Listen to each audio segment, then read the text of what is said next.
Hello learners, कैसे हैं आप सब। एक बार फिर से आप सबका स्वागत है learn eco magic with Arif Shibli में। जैसा कि आप सब जानते हैं कि हम यहाँ पर यूजीसी नेट जेआरएफ पेपर 1 की तैयारी कर रहे हैं और आने वाले टाइम में UGC net JRF paper 2 economics की भी तैयारी करेंगे। आज के इस लेक्चर में हम बात करेंगे कम्युनिकेशन के मॉडल्स की जो रह गए हैं। और आपको मैं बता दूं, अगर आप हमारे चैनल पर पहली बार आए हैं तो हमारा जो लर्न इको मैजिक के नाम से टेलीग्राम का चैनल है, आप उसको सब्सक्राइब कर लीजिए। हमने यहाँ पर इकोनॉमिक्स की स्टैंडर्ड बुक्स अपलोड कर दी हैं और अगर आप पेपर 1 की तैयारी करना चाह रहे हैं तो आप किसी भी सब्जेक्ट के हों, ये आपको काफ़ी हेल्प करेगा। हम इसके डेली एमसीक्यूज और क्विजेज अपलोड करते हैं अपने टेलीग्राम के चैनल पर, आप वहां पर जाकर के प्रैक्टिस कर सकते हैं। और UGC net JRF exam, assistant professor, PGT, PhD entrance से रिलेटेड जितनी भी पीडीएफ और नोट्स होती हैं हम प्रोवाइड कराते हैं यहाँ पे। आपने अगर हमारा इंस्टा का अकाउंट फॉलो ना किया हो तो इसको भी फॉलो कर लीजिए। हम यहाँ पर नोटिफिकेशंस, मोटिवेशनल कोट्स और fun facts with short notes upload करते हैं, तो आपको ये काफ़ी हेल्प करेगा। देख लेते हैं हम कि कम्युनिकेशन का सिलेबस क्या क्या है यूजीसी नेट जेआरएफ के लिए। जैसे कम्युनिकेशन में meaning, types, characteristics of communication, तो ये सारी चीज़ें इन डिटेल हम कवर कर चुके हैं प्रीवियस लेक्चर में। और इफेक्टिव कम्युनिकेशन रह गया है, इसमें कुछ चीज़ें हैं बाकी हैं, लेकिन हम नॉन वर्बल, वर्बल और इंटरकल्चरल और ग्रुप कम्युनिकेशन डिस्कस कर चुके हैं। आने वाले टाइम पे हम क्लासरूम कम्युनिकेशन की भी बात करेंगे, वेरियस इफेक्टिव कम्युनिकेशन को भी डिस्कस किया जाएगा और मास मीडिया एंड सोसाइटी को भी इन डिटेल हम डिस्कस करेंगे। आज के लेक्चर में हम बात करेंगे कि models and theory of communication का जो पार्ट 2 है, इसमें कौन कौन से मॉडल्स थे और कौन कौन से रह गए हैं। अभी क्योंकि इसमें कई सारे मॉडल्स थे तो हमने इसको 2 पार्ट में डिवाइड किया था, models and theory of communication को। तो कुछ मॉडल्स को हम डिस्कस कर चुके हैं और जो बचे हुए मॉडल्स हैं उसको आज हम इस लेक्चर में डिस्कस करेंगे। तो लेट्स स्टार्ट, टाइम ना वेस्ट करते हुए। हमने पहले लेक्चर में भी समझा था कि एक मॉडल क्या है, मॉडल्स ऑफ कम्युनिकेशन करने थे पहले, तो आज भी हम देख लेते हैं एक कॉमन अंडरस्टैंडिंग के लिए कि एक मॉडल क्या है। जैसे कि कोई फिल्म इंडस्ट्री की कोई लड़की आती है या लड़का आता है अच्छे कपड़े पहन करके, तो क्या वो एक मॉडल है, या कोई फिजिक्स का एक मॉडल है जो हमें बताता है किसी के स्ट्रक्चर को कि वो किस तरह से वर्क करता है, या कोई कम्युनिकेशन का मॉडल। तो आखिर मॉडल क्या होता है, तो इसको बस समझने के लिए हम इतना ही कहेंगे कि जो मॉडल है वो एक फिजिकल रिप्रेजेंटेशन होता है एक ऑब्जेक्ट का, और वो हमें बताता है कि कोई चीज़ किस तरह की दिखती है और वो कैसे वर्क करती है।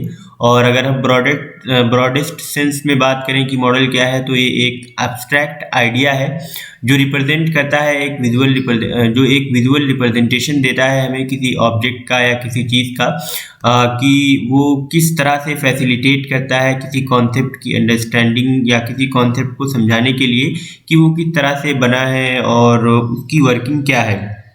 अब अगर हम बात करें इन एग्जांपल्स की, जैसे कि एक फिल्म इंडस्ट्री की एक मॉडल है, तो इनको देख करके हमें पता चलता है कि जो फैशन डिज़ाइनिंग या फिल्म इंडस्ट्री है, फैशन डिज़ाइनिंग ही कहेंगे, तो जो फैशन डिज़ाइनिंग की इंडस्ट्री है उसमें किस तरह के कपड़े पहने जा रहे हैं, कौन सा ट्रेंड चल रहा है, लोग क्या पसंद कर रहे हैं, तो उन मॉडल्स का जो पहनावा है उससे हमें एक विजुअल रिप्रेजेंटेशन मिलता है। हम जान पाते हैं कि वो फैशन डिज़ाइनिंग किस तरह से आजकल वर्क कर रही है। या अगर हम एक फिजिक्स का एग्जांपल देखें यहाँ पर फायर अलार्म का, तो जो भी इंसान फिजिक्स की अंडरस्टैंडिंग रखता है या इन मॉडल को समझ सकता है, वो देख के बता देगा कि ये जो फायर अलार्म का जो मॉडल है इसमें ये चीज़ें शामिल हैं, ये इस तरह से वर्क करेगा और इसके ये फीचर्स हैं।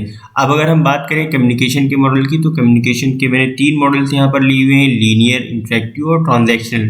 तो इन तीनों मॉडल्स को देख करके हम समझ सकते हैं कि जो कम्युनिकेशन का मॉडल होता है वो कैसे वर्क करता है।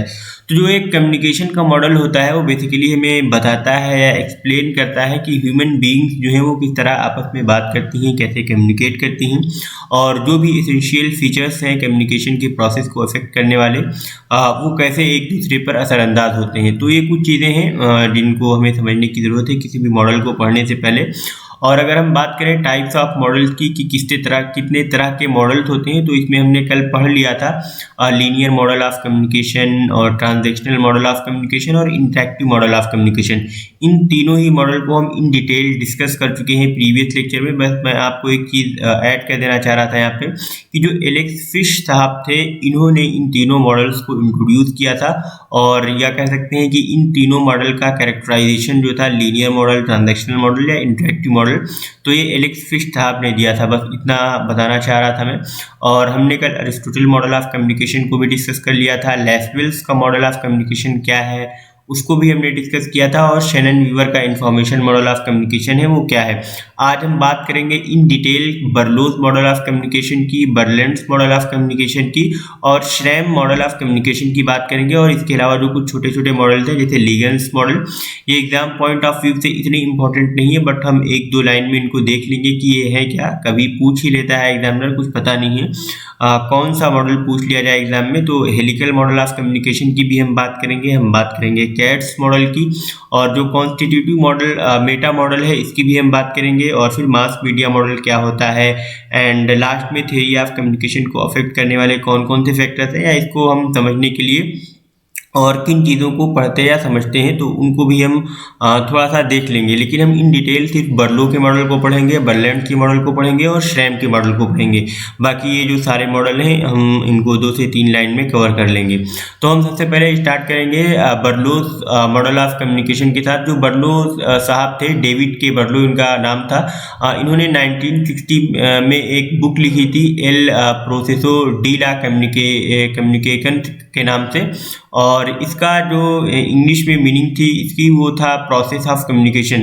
तो एक सब कह सकते हैं कि डेविड के बर्लो ने 1960 में एक प्रोसेस ऑफ कम्युनिकेशन नाम की बुक लिखी थी, और इन्होंने कम्युनिकेशन को एक्सप्लेन करने की कोशिश की थी एसआर मॉडल के थ्रू, यानी कि सेंडर और रिसीवर मॉडल के थ्रू, जहां सेंडर जो था वो स्टैंड करता था स्टिमुलस के लिए, और जो रिसीवर था वो स्टैंड करता था रिस्पॉन्स के लिए। यानी कि जो सेंडर था वो कुछ ना कुछ मैसेज देता था, और जो रिसीवर था वो उस मैसेज के अकॉर्डिंग कुछ रिस्पॉन्स करता था या उसको रिसीव करता था एक तरह से। और इसको बाद में एक्सटेंड कर दिया गया था। जो डेविड के बर्लो का जो मॉडल था इस पहले इनिशियली तो इन्होंने इसको एसआर मॉडल के नाम से ही डिस्कवर किया था, लेकिन बाद में इसको और एक्सटेंड किया गया और ये जाना गया एसएमसीआर के नाम से। एस का मतलब जिसमें था मैसेज, और एस का मतलब जिसमें था सेंडर, और एम का मतलब था मैसेज, एंड सी का मतलब था चैनल, और आर जो स्टैंड करता था वो रिसीवर के लिए। तो एसएमसीआर ये कई बार एग्जाम में पूछा भी गया है। इसका जो एसएमसीआर एक निमोनिक है, इसका फुल फॉर्म भी पूछा गया था कि एसएमसीआर का मतलब क्या है। तो एसएमसीआर का मतलब आप याद रखें हमेशा सेंडर, मैसेज, चैनल और रिसीवर। तो बर्लो साहब ने एसएमसीआर मॉडल को इंट्रोड्यूस किया था, और एसएमसीआर मॉडल में इन्होंने कुछ एलिमेंट्स भी बताए थे कि कौन कौन से एलिमेंट्स के थ्रू जो कम्युनिकेशन का प्रोसेस होता है वो अफेक्टेड रहता है, और कौन कौन सी चीज़ें इसमें शामिल होती हैं कम्युनिकेशन के प्रोसेस में। तो बर्लो साहब ने जो एक एस का दिया था, एस को इन्होंने सोर्स भी कहा था। तो सोर्स हमारा बेसिकली जो है वो सेंडर ही है, और इन्होंने कुछ एलिमेंट्स बताए थे कि जो सेंडर है वो किन एलिमेंट्स के थ्रू अफेक्टेड होता है। जैसे डिपेंड करता है कम्युनिकेशन स्किल के ऊपर, और एटीट्यूड जो है सेंडर का, और नॉलेज सेंडर की क्या है, किस सोशल सिस्टम से आ रहा है सेंडर हमारा, और सेंडर कौन से कल्चर को फॉलो करता है। क्योंकि जो कम्युनिकेशन का प्रोसेस होता है इन सारे ही एलिमेंट्स के थ्रू अफेक्टेड रहता है, और हमें पता चलता है कि जो कम्युनिकेशन हो रहा है वो किस तरह से है। तो ये सारे फैक्टर्स होते हैं जो कम्युनिकेशन को डिटरमाइन करते हैं कि जो सेंडर है या सोर्स है उसकी कम्युनिकेशन स्किल्स क्या हैं, एटीट्यूड्स क्या हैं, और नॉलेज कितनी है सेंडर के पास, किस सोशल सिस्टम से बिलोंग करता है वो, और कौन से कल्चर को फॉलो करता है। फिर सेंडर के बाद इन्होंने एक टर्म यूज़ किया था मैसेज, एम। तो मैसेज में भी कुछ एलिमेंट्स होते हैं। मैसेज में एलिमेंट्स कह सकते हैं कि जो भी कंटेंट है उस कंटेंट को सेंडर क्या करेगा, एक स्ट्रक्चर बना देगा, और स्ट्रक्चर वो होगा वो कोड के फॉर्म में वो स्ट्रक्चराइज कर देगा, कुछ कोड बना देगा सेंडर, और या हो सकता है कुछ सिंबल्स बना दे। लेकिन जो भी कोड करेगा, जिस भी लैंग्वेज में कोड करेगा या जिस भी फॉर्म में वो कोड करेगा मैसेज को सेंडर, तो वो उसी फॉर्म में कोड करेगा जिस फॉर्म को जो रिसीवर है वो समझ पाए, ताकि जो मैसेज की डिलीवरी हो वो ठीक से हो पाए, और वो एग्जैक्ट रिस्पॉन्स या जो भी इफेक्ट पड़े रिसीवर के ऊपर वो एग्जैक्टली हो सके सही मानों में। तो इसी वजह से जो सेंडर होता है इसको हम एनकोडर कहते हैं, क्योंकि वो मैसेज को कोड करता है, कोडिंग करता है। जो भी मैसेज है वो एक सर्टेन लैंग्वेज में या सिंबल्स में या कोई भी फॉर्म हो सकती है कोड की, उसमें कोड करेगा, फिर एक चैनल के थ्रू वो उस मैसेज को आगे बढ़ा देगा, जो मैसेज पहुंचेगा रिसीवर तक। अब चैनल क्या है? चैनल एक मीडियम हो सकता है। अब हो सकता है जो रिसीवर है वो देख करके बाई सीइंग उस मैसेज को रिसीव करे, या हो सकता है बाई हेयरिंग यानी सुन करके उस मैसेज को रिसीव करे, या बाई टचिंग छू करके उस मैसेज को रिसीव करे, या हो सकता है सूंघ करके रिसीव करे, या हो सकता है टेस्ट करके उस मैसेज को रिसीव करे। तो कोई भी चैनल हो सकता है। इन्होंने कुछ चैनल्स के नाम दिए थे बस, जैसे सीइंग, हेयरिंग, टचिंग, स्मेलिंग और टेस्टिंग। तो जो रिसीवर है वो इन सारे चैनल्स में से कोई एक चैनल के थ्रू उस मैसेज को रिसीव कर लेगा, बट डिपेंड करेगा कि जो सोर्स है वो कौन सा चैनल यूज़ करता है और जो सोर्स है वो किस फॉर्म में मैसेज को एनकोड करता है। फिर जो रिसीवर होगा उस मैसेज को रिसीव कर लेगा और फिर उस मैसेज को डिकोड करेगा। इसी वजह से जो रिसीवर है वो डिकोडर कहलाता है, यानी कि वो मैसेज को डिकोड करता है। अब उस जो रिसीवर है वो उस मैसेज को कैसे डिकोड करेगा, कौन कौन से फैक्टर्स उसमें असर करेंगे या कौन कौन से फैक्टर्स रहेंगे जो डिटरमाइन करेंगे कि रिसीवर ने उस मैसेज को रिसीव कर लिया है या नहीं कर लिया है सही से।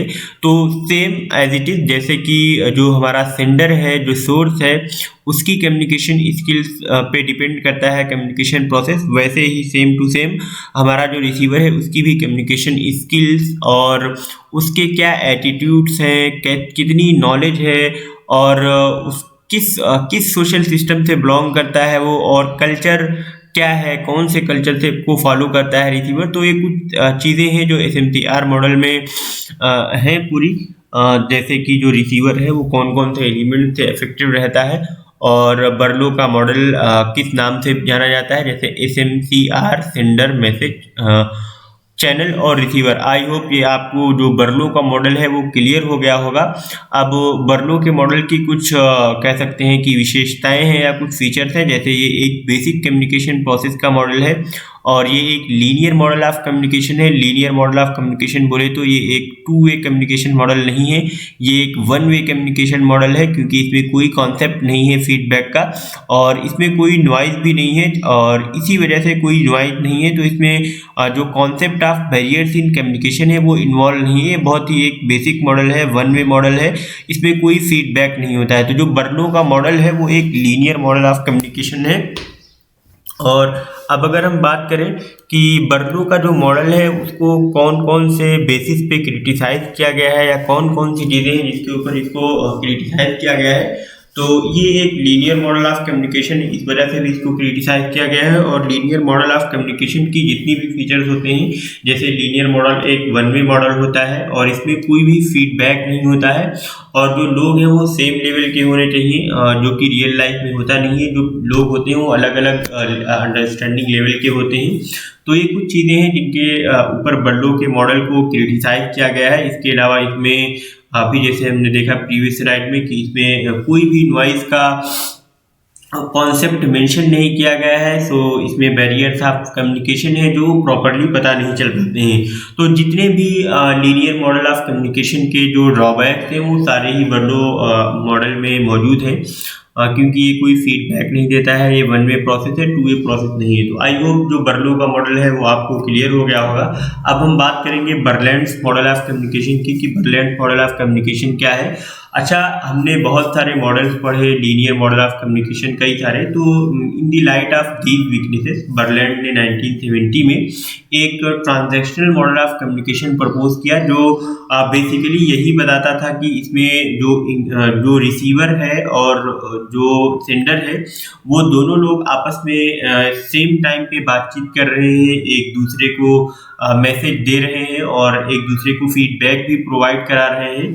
तो जो हमारा बर्लैंड था, इन्होंने एक ट्रांजैक्शनल मॉडल इंट्रोड्यूस किया जिसमें रिसीवर और सेंडर जो है साइमल्टेनियसली एक दूसरे को मैसेज दे रहे थे, और इसको बाद में जनरल ट्रांजैक्शनल मॉडल के नाम से भी जाना गया, क्योंकि इसमें जो भी एक ट्रेंड चला आ रहा था लीनियर मॉडल ऑफ कम्युनिकेशन का, ये शिफ्ट हो गया और एक डायनेमिक और 2 वे कम्युनिकेशन मॉडल आ गया। क्योंकि जो हमारा लीनियर मॉडल था वो एक 1 वे मॉडल था, उसमें कोई फीडबैक नहीं था, उसमें सेंडर ही प्राइम रोल में होता था, लेकिन बर्लैंड के मॉडल में सेंडर प्राइम रोल में नहीं था, बल्कि सेंडर और रिसीवर दोनों ही का रोल इक्वल था। और जो बर्लैंड का ट्रांजैक्शनल मॉडल था, इसी वजह से इसको मल्टी लेयर्ड फीडबैक सिस्टम भी कहा गया था। और इन्होंने ये भी कहा था कि जो कम्युनिकेशन प्रोसेस है वो कॉन्टिन्यूस होता है, क्योंकि ज़्यादातर जो हमारे कह सकते हैं कि जो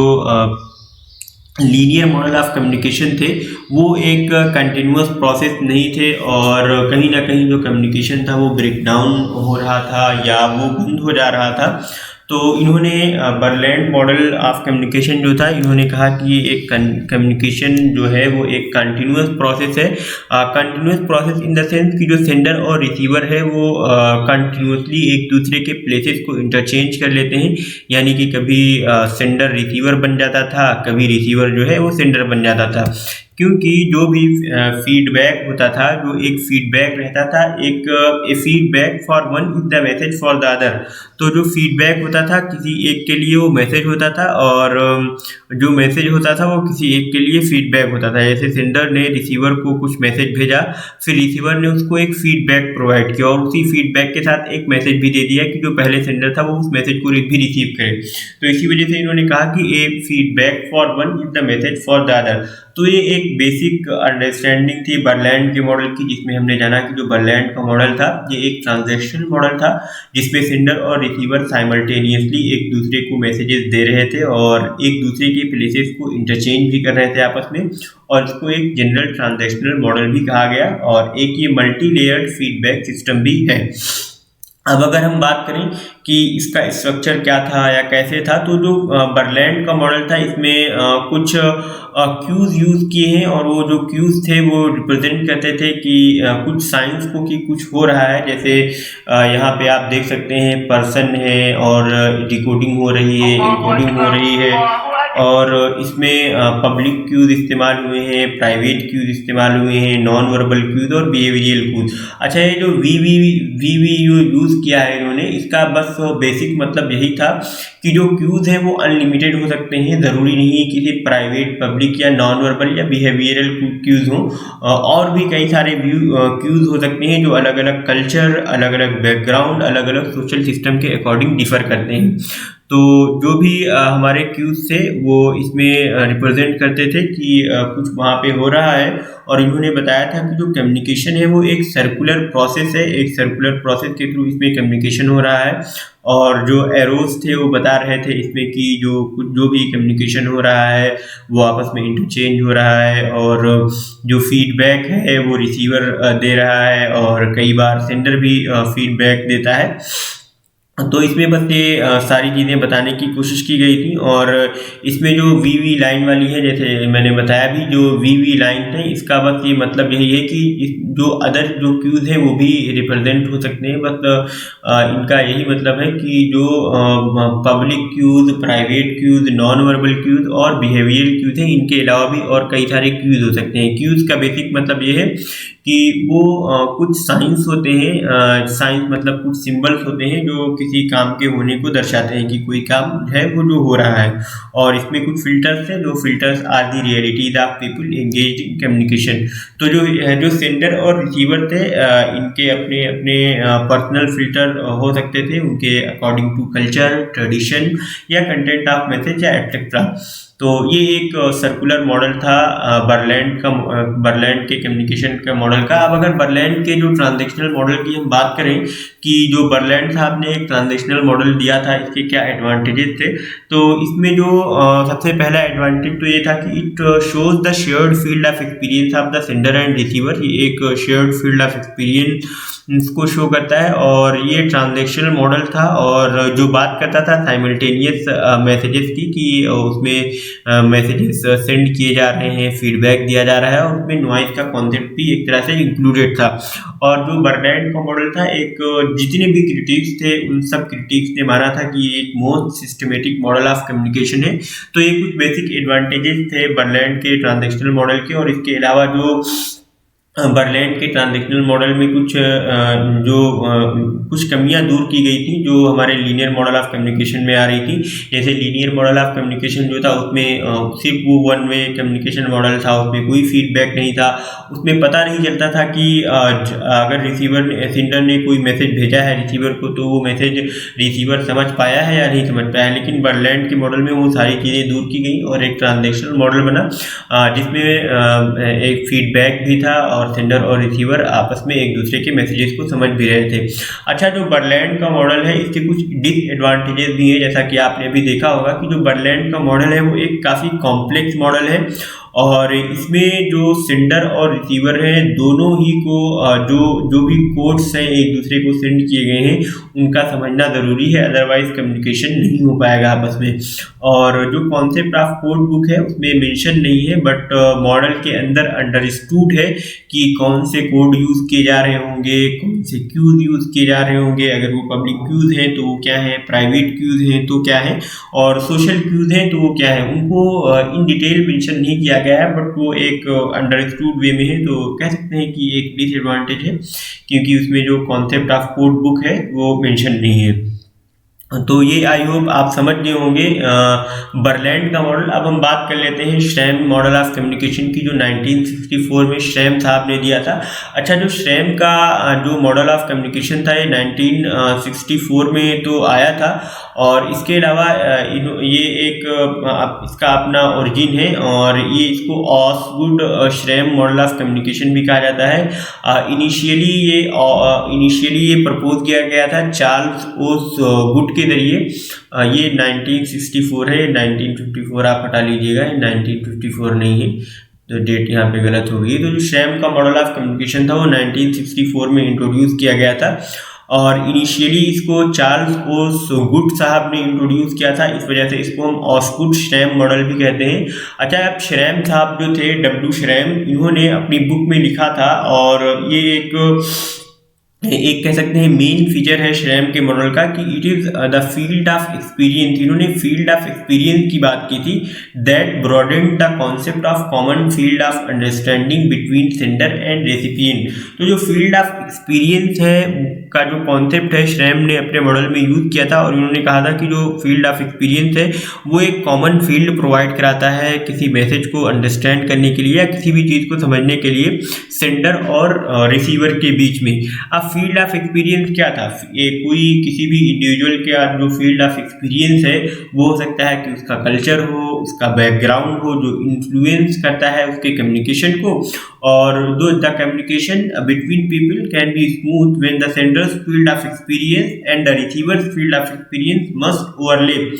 तो श्रैम साहब ने कहा था कि जो कम्युनिकेशन है लोगों के दरमियान तभी स्मूथ हो सकता है, तभी सही से चल सकता है जब सेंडर का फील्ड ऑफ एक्सपीरियंस और रिसीवर का फील्ड ऑफ एक्सपीरियंस दोनों ओवरलैप करें, यानी कि दोनों सेम हो और at least to the extent of having a common language, और कम से कम उतना तो होना ही चाहिए कि दोनों एक कॉमन लैंग्वेज को समझें।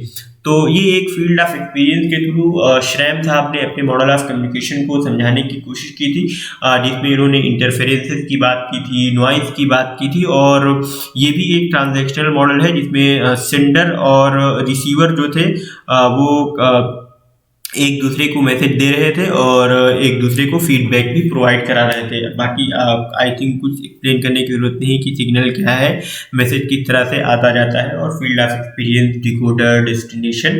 तो बस आप इतना याद रखें कि श्रैम के मॉडल में एक सोर्स था, एनकोडर, मैसेज, डिकोडर और डेस्टिनेशन।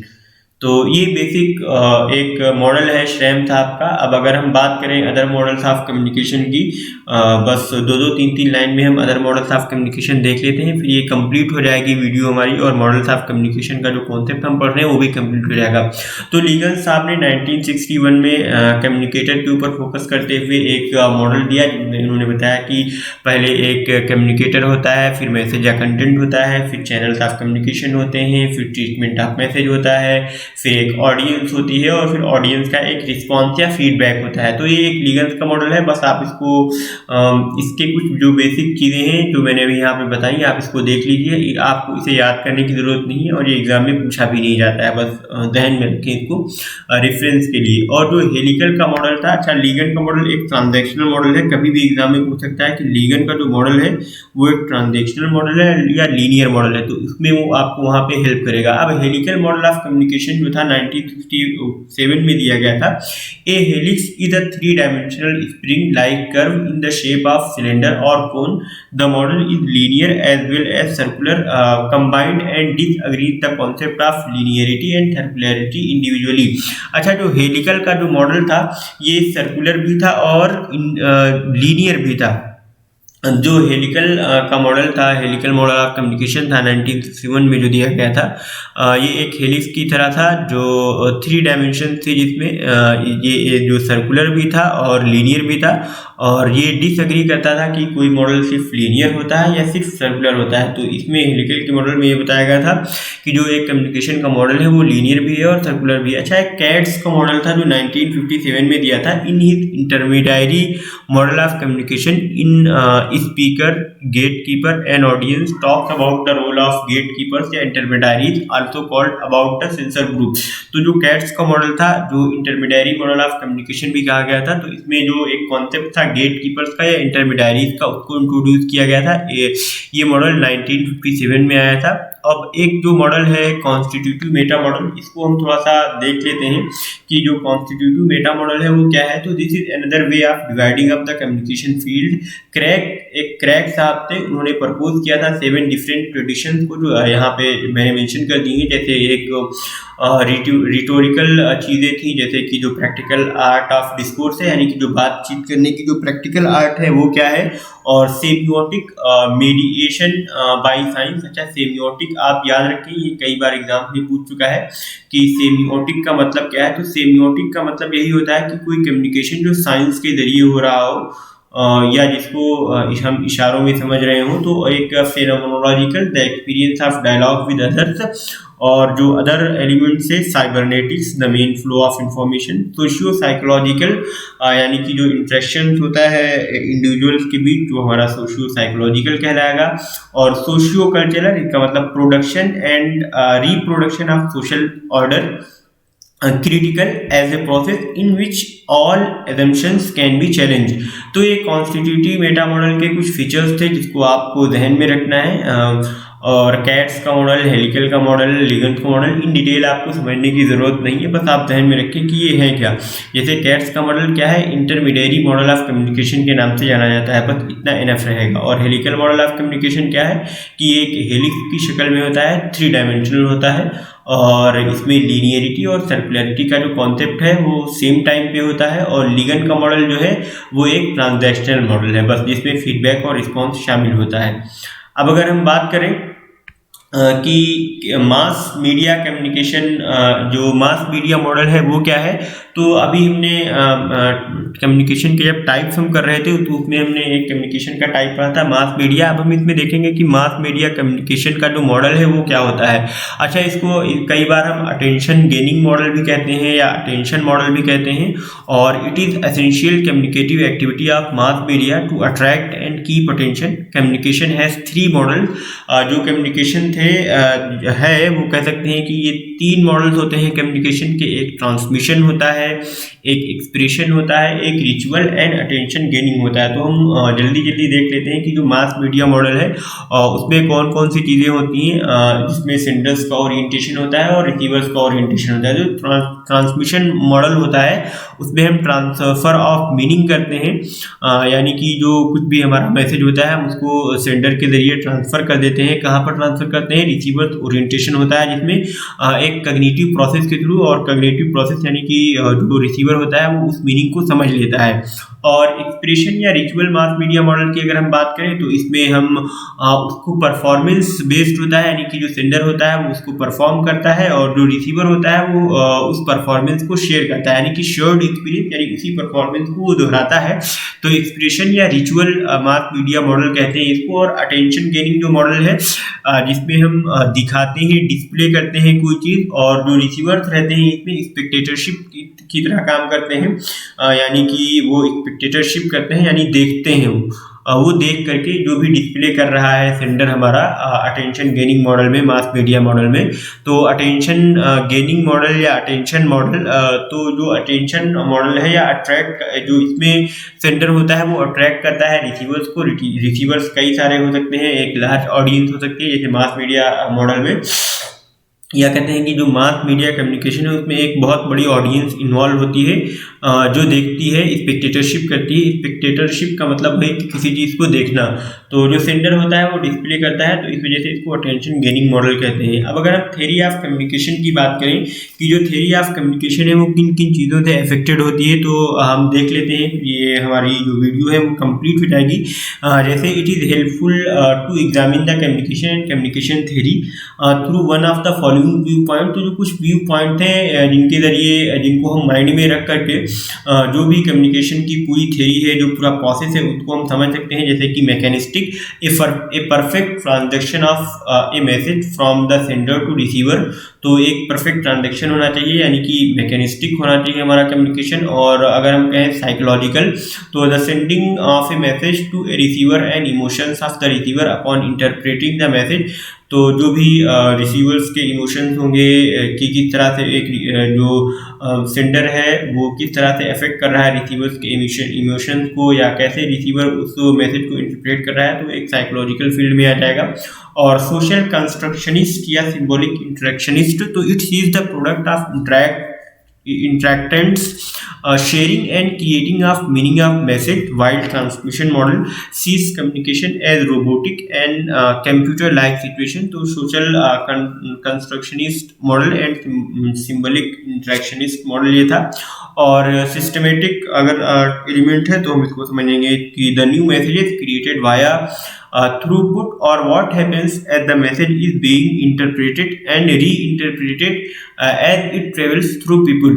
और अगर हम क्रिटिकल की बात करें तो a source of power and operation of individuals and social group inspection of a particular theory on this level will provide framework on the nature of communication as seen within the confines of the theory। तो ये एक theory of communication के कुछ view points हैं जिनको समझने की ज़रूरत है, या एक तरह से आप इसको बाद में भी पढ़ लीजिएगा इन डिटेल समझने के लिए, जिससे आपको कम्युनिकेशन का प्रोसेस समझने में काफ़ी हेल्प मिलेगी। तो ये हमारे कम्युनिकेशन के जितने भी मॉडल्स से इन डिटेल हमने कवर किए, और कुछ और मॉडल्स से जिसको हमने इन शॉर्ट कवर किया, उसकी डिटेल में हमें जाने की ज़रूरत नहीं है। बस हमें 5-6 मॉडल है, जैसे कि लीनियर मॉडल ऑफ कम्युनिकेशन क्या है, ट्रांजैक्शनल मॉडल ऑफ कम्युनिकेशन क्या है, इंटरैक्टिव मॉडल ऑफ कम्युनिकेशन क्या है, और शेरन वीवर का मॉडल क्या है, बर्लैंड्स का मॉडल क्या है। तो ये कुछ मॉडल्स हैं जिनको हमें जहन में रखने की ज़रूरत है, जिससे हमें एग्ज़ाम में काफ़ी हेल्प मिलेगी। और thank you so much for watching. और एक बार फिर से आप सबका स्वागत लर्न इको मैजिक में फिर से रहेगा। आप हमारे वीडियोस में आइएगा, देखिएगा हमारे चैनल पर वीडियोस को। और हम नेक्स्ट वीडियो में क्या लेकर के आ रहे हैं आपके लिए, तो क्लासरूम कम्युनिकेशन प्रोसेस के बारे में हम बात करेंगे।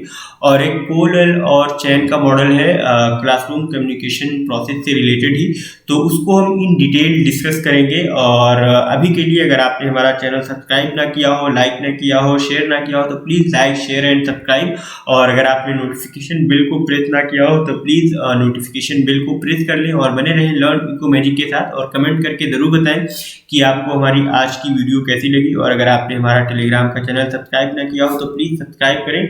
और इंस्टा के अकाउंट को अगर आप हमारे फॉलो करना भूल गए हो तो प्लीज़ फॉलो करें, क्योंकि हम वहाँ पर डेली नोटिफिकेशंस और जो भी फन फैक्ट्स होते हैं वो अपलोड करते हैं हम वहाँ पर। तो thank you so much again for watching. Best of luck for your next exam.